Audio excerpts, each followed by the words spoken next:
Here we are in the finals. Very exciting. Against Tougher 82. I don't love opening with Portent Betrayal, but we have a 2-drop, a 3-drop, and a Fall of the Hammer, so we are definitely going to keep that.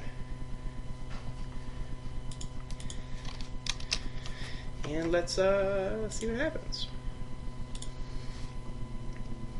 He says good day, so maybe Australian. Maybe he just likes to say good day. Both of those are options. I was just thinking, like, oh, turn 1 Swamp into Thoughtseize, totally standard, and then turn 1 Swamp into Thoughtseize. So that's not great. I guess our deck's pretty aggressive, but probably lose Portent or Fall of the Hammer here. I guess Portent's not that amazing if you know about it, so it's possible you just take Fall of the Hammer.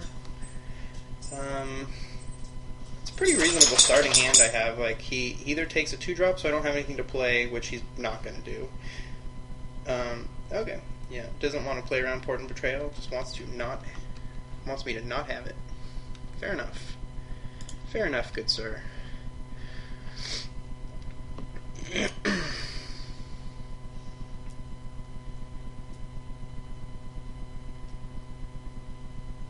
Mono black control deck, sure.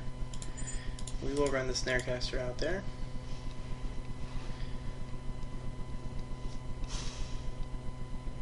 We're not going to tap our guy, just no reason to do so.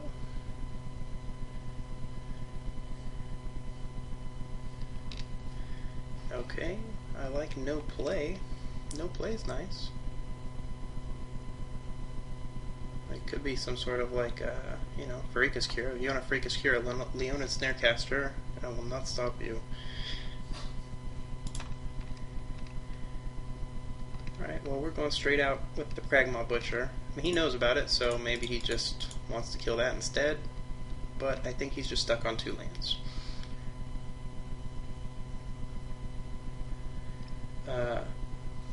Okay, there we go. It's interesting, he's got 2 different swamps. Ooh. Servant of Timurit. Alright, well, that guy is reasonable, I guess. Here I'm going to attack. If he blocks, I am going to take out the Servant with the Fall of the Hammer. So I doubt he's blocking. I mean, that's the other thing is I could actually attack here. If he wants to block, he will lose a Servant of Timurit. And I actually think he probably doesn't want to do that. Do I want to 2-for-1 myself? No, I don't want to 2-for-1 myself. So we're not going to. If he blocks, we will play Fall of the Hammer. And just get rid of this thing.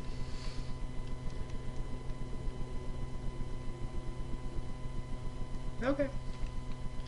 I mean, he's probably... Actually, do we want to play Fall of the Hammer? You know what? I don't think we do. Changed my mind.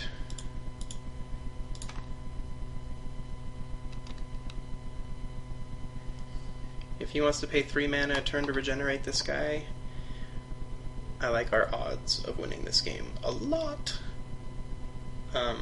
I mean, if he's stuck on 3 mana and can't cast anything, I like our odds of winning a lot as well, especially when we can make this guy monstrous. I was going to play this if I had nothing else going, but since we've curved out nicely, we're going to hold on to that till we can give +2/+2 in first strike. So it looks like his plan is to regenerate this guy.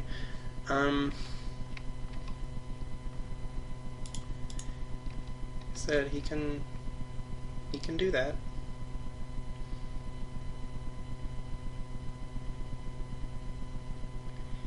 He very well might be holding something good because he knows Fall of the Hammer is in here, but that's fine too. So he gains 1, I lose 1, he takes 3. Pretty soon my board's gonna be pretty good.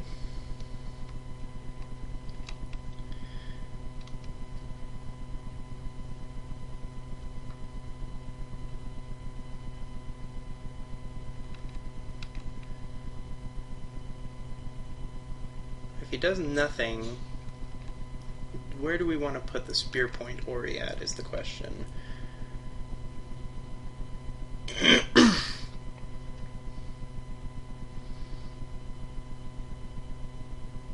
Actually, maybe we just want to attack again.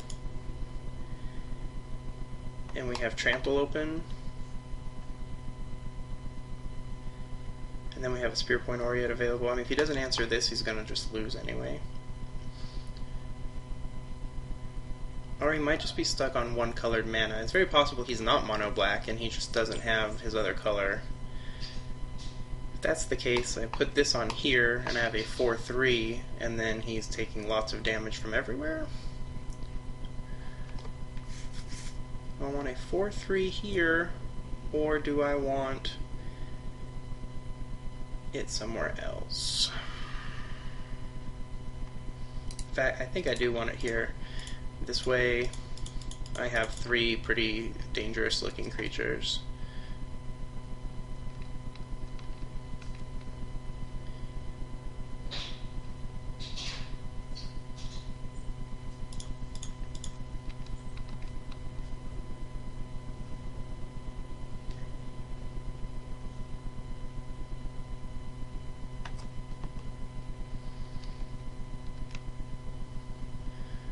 Alright, so yeah, he takes 7. That's pretty good.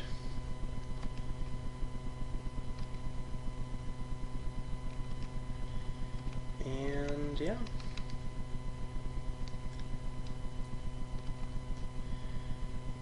This turn we can make a guy monstrous. So I don't know if he's mono black or not. Probably not. I mean, I don't know how you can hold 6 cards if you're mono black here. It's got to be another color. Probably not going to find that out until game 2. Yeah. Okay, so black something. Maybe black-white. Everyone drafts white, right? Normally I try to kind of avoid it because it's so hard to get good white cards, and our deck is not that filled with great white cards, so it goes to show the last guy had a pretty good white deck. Anyways, so we've seen really nothing but 2 cards. So that is not the easiest thing to sideboard for. None of these things seem particularly great against this deck. Oh, last game I could have totally sideboarded in Glare of Heresy. I picked this card so that I could sideboard it in the white matchup. The guy we played last round had tons of white cards, and I totally missed it. So if you were yelling at me about not sideboarding that in, you should have been. I should have totally sideboarded this in. That's why I drafted the fucking card. But anyways, we won, so I guess I can't be too mad. But again, if you're trying to play right, you should try to always play right, and this should have been sideboarded in. I can't believe I missed that, actually. Alright, well, I think this stuff's all fine. I didn't see any removal in his black, really, but we'll just stick with this and see what happens. Go to game 2. Okay, game 2. Well, it was bound to happen sooner or later. He'd open up with 4 mountains and 2 pretty sweet white cards, so I definitely have to mulligan this one. I mean, I guess I don't have to. If I draw planes, I can play something. If I draw red cards, I can play something. And the rest of my hand's actually pretty sweet, but I'm going to mulligan anyway. That is considerably worse. Yep. Alright, well, that's not what I was hoping for. Hey, look, mountain. So red is the answer. Seems like there had to be one other red drafter in the queue. I did get 3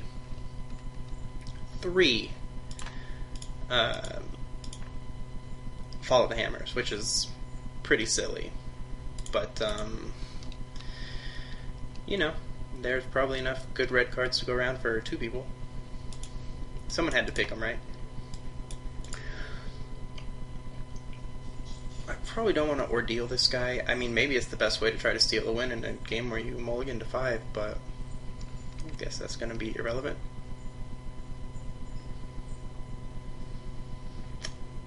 I guess I have a few 2-1 guys. It's a pretty specific card, but you didn't even see the arena athletes, I don't think.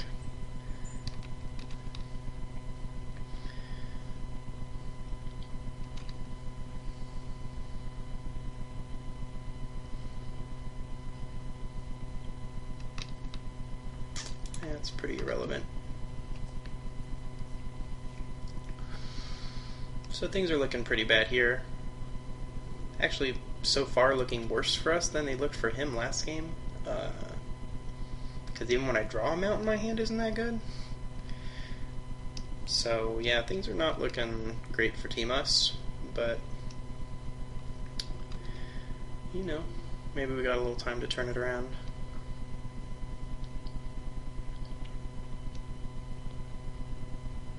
That first hand with 4 mountains and all white cards, and oh snap! I don't think I can beat that. In fact, I'm fairly certain I cannot beat that. Definitely can't beat that with a red card.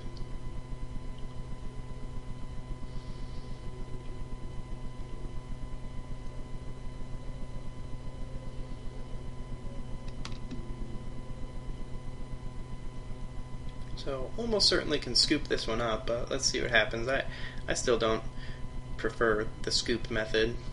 I have like 3 turns between these two guys.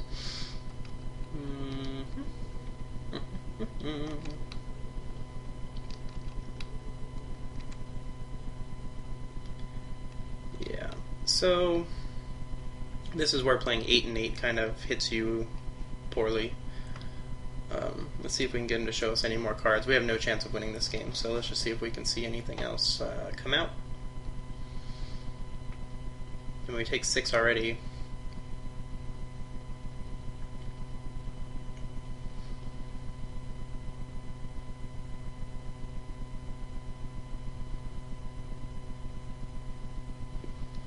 Alright, and a Cavern Lamp pad, so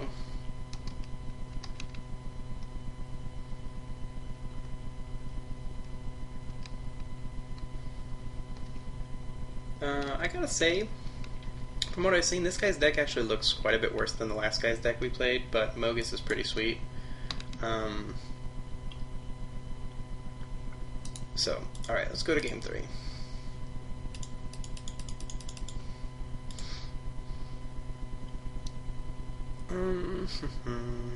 This does not get rid of a Mogus. I don't think we have anything that gets rid of Mogus. Yeah. I think the plan against Mogus is try to outrace Mogus. So that was a pretty uneventful game 2 after a not super eventful game 1.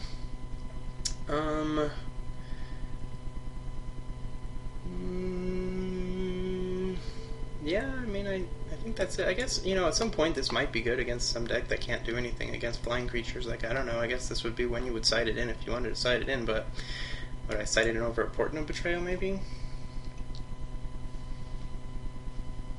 I haven't seen any, like, big creatures. Alright, what the hell? Let's run Fleet Feather Sandals over Portent of Betrayal. That's probably gonna end up killing us, but let's try it. This one I can keep. I mean, Arena Athlete with Fall of the Hammer and a Fearsome Temper and some other stuff if I draw some lands, which I should do. So, let's go for it. Gotta remember, he does have Spark Jolt for these guys, so before we try to, like, suit them up, want to make sure that they're slightly safe. I guess it actually doesn't matter which one of these I play first, but we'll run out the Arena Athlete, because then if next turn we might be able to get our guy in there.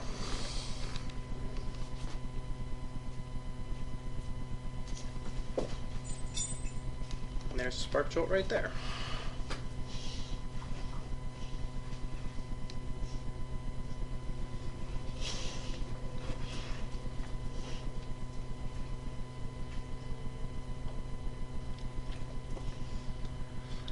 But now we can probably put like a Fearsome Temper on this guy if we need to.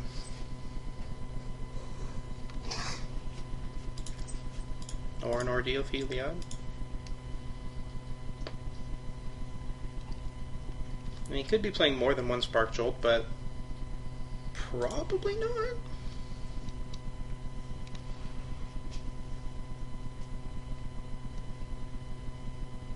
see what happens here.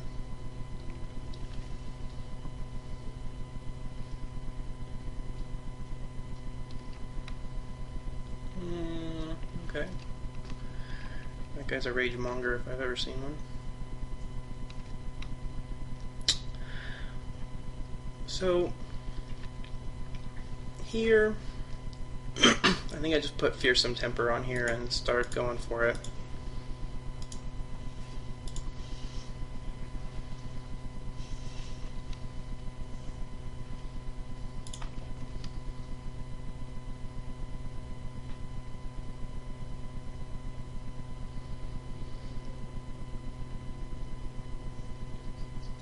Then we got to decide next turn, depending on what we draw, what we want to play here. Maybe that probably doesn't need to be commentated, but you know, I got to fill time while we're waiting for stuff to happen. No, it kind of depends. I mean, we've got to follow the hammer. If we need to get rid of something, we can drop this guy, and he's pretty beefy. We can drop this guy and then have follow the hammer to be able to swing through a lot of stuff. We could tap down a guy. Probably won't do that, but maybe we could play a Battle Priest. Probably won't put an Ordeal of Heliod on this guy, but it's obviously an option as well. Alright, I thought he was going to pass with 4 open mana and heaping his guy back. That was going to be scary.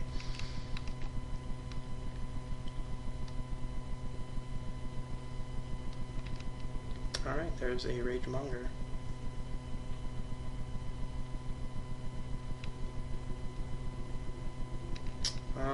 Okay. Alright, so now we got options.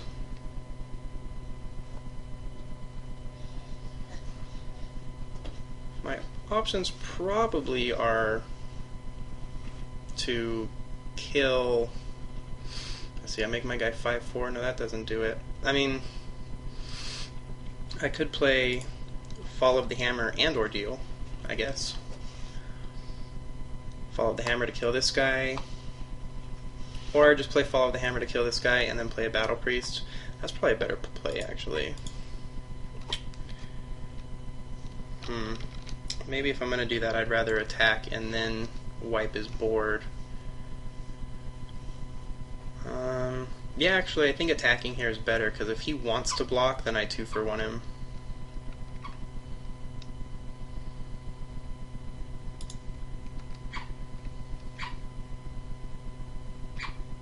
Yeah, okay.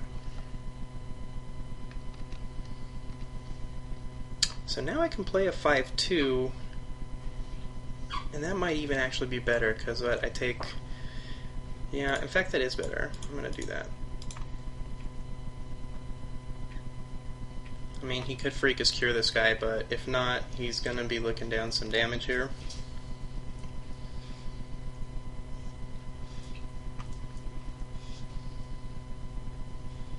And put an Ordeal on him, make him 6/3 also.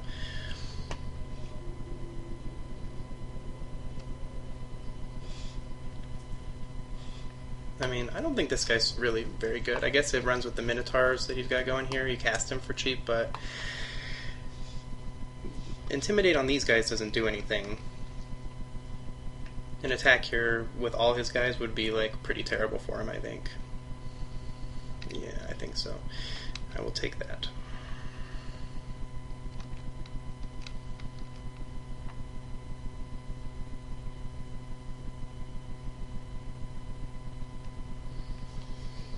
Whatever he plays, I can just play Fall of the Hammer on. And if I follow the hammer, that I deal 9. I play Ordeal, I deal 10.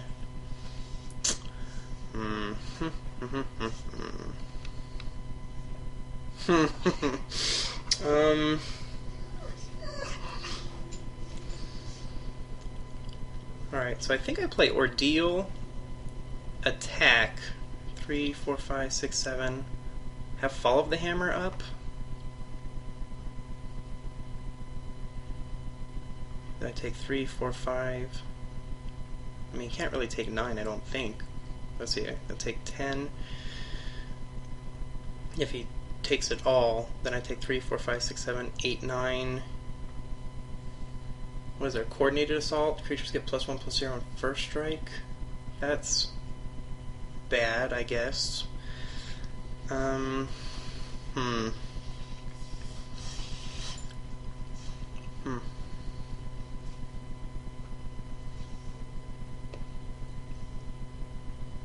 I think it's Ordeal, attack with both, hold up, fall of the hammer. If he does have coordinated assault, I mean, I guess he blocks here. Well, I would have to play fall of the hammer. Then I would have to be open to 3, 4, 5, 6, 7. If he does have coordinated assault, and I play it this way, and he doesn't block, I take 3, 7, 10, 13, but I kill one, so I take 10.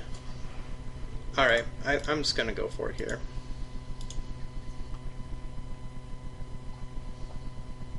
Maybe this is greedy, but I mean, his board's getting fairly aggressive here. I'm just going to swoop in there and see if we can't... I don't really want to have to play Fall of the Hammer here on this guy. Although I guess Paul has got, he's got two 3s and a 3/3, so I mean, if I have to, I have to, I guess.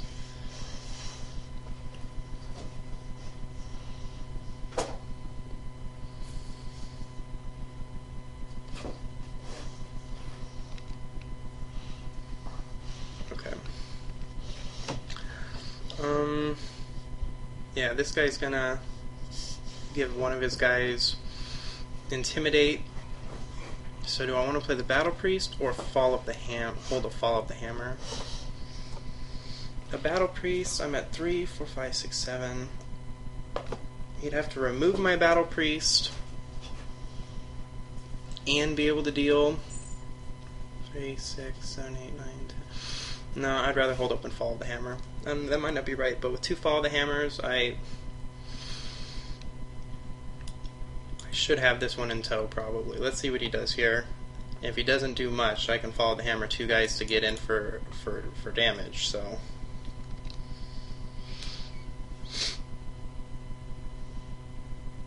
I don't think that he can deal me 11 damage here.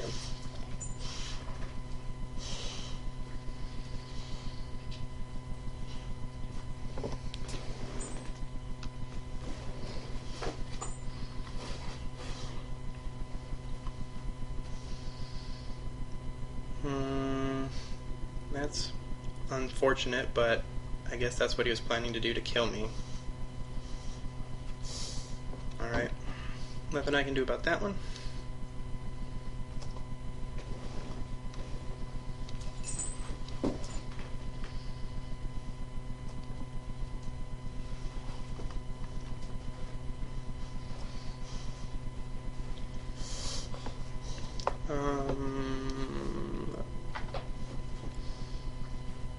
Okay.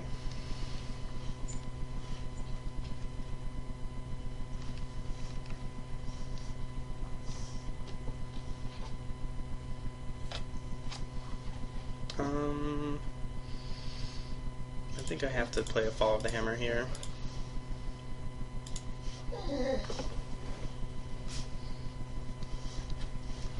So I would have gotten blown out by Titan Strength, but...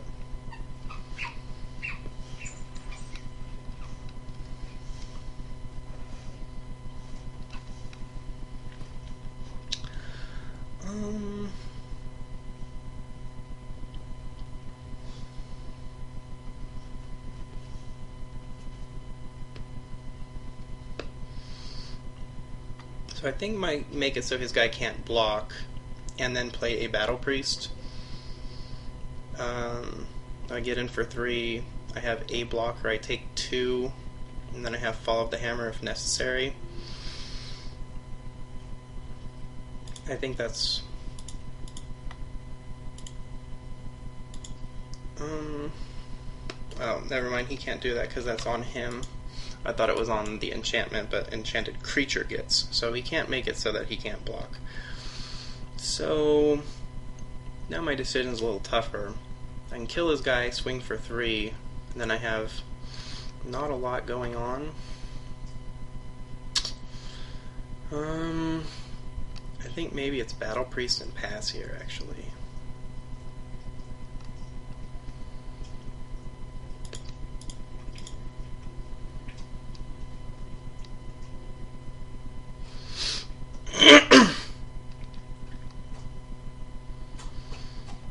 Yeah, that's what I'm gonna do. I don't want to trade these guys really.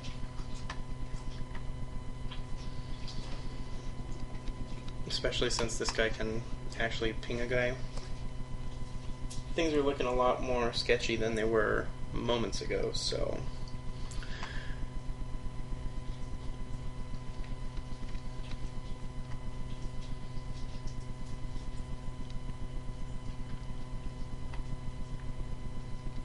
Alright, here we're gonna single block, take 2, and see what happens. That may be a bad choice, but...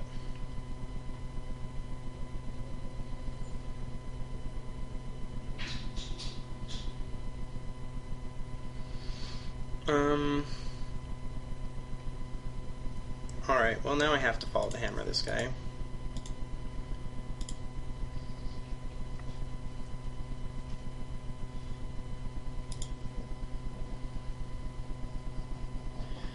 So he's going to gain 3 here.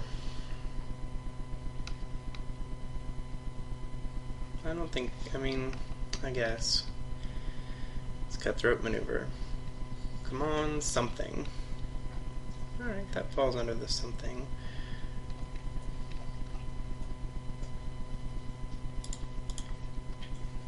I will be blocking with the Cyclops, so if he's got more tricks, he's got more tricks. I will probably be blocking with the Cyclops, that is.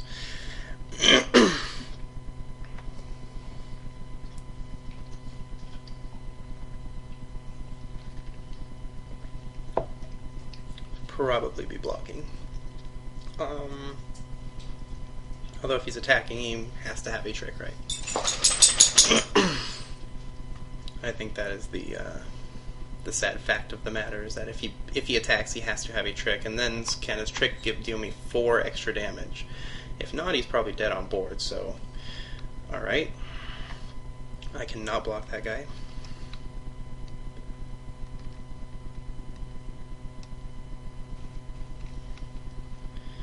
Ooh, man.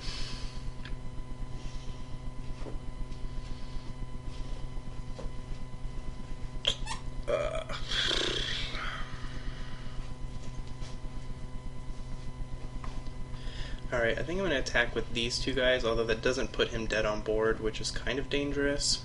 If I attack with these 3, he just blocks 1, takes 6. So, I think I just have to attack with these guys and play a Spear Point Aurea, just play it.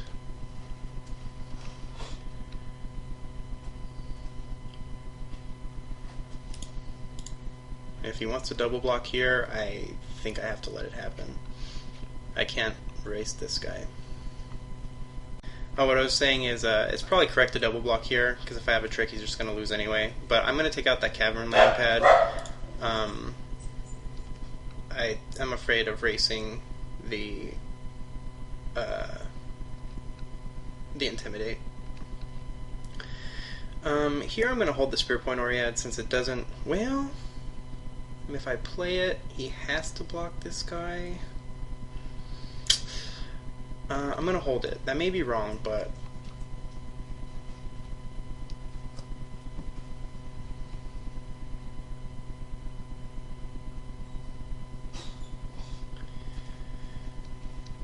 Alright, that's particularly not good.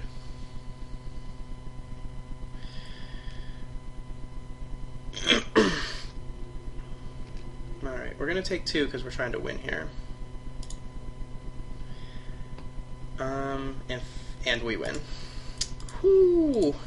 Man, that was close. Whoo! That was close, close.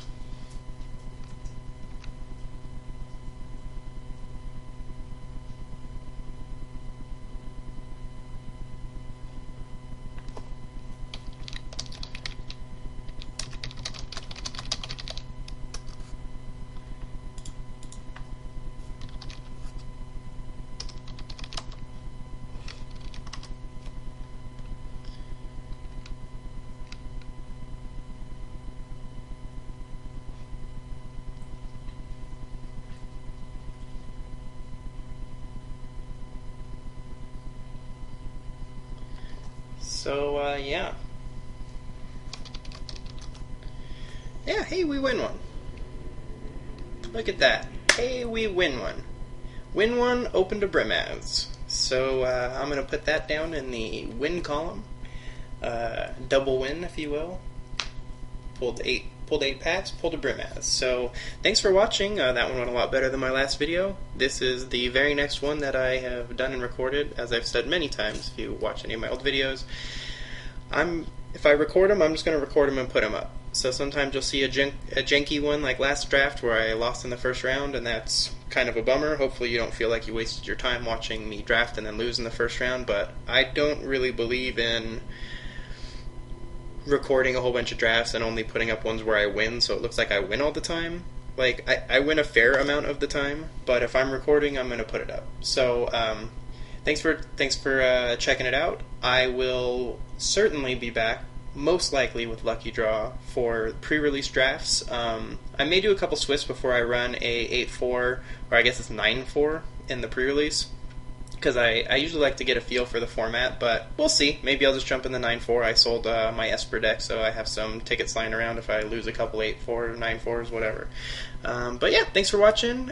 Kevin for Chana Manalik signing off, and I will see you guys next time.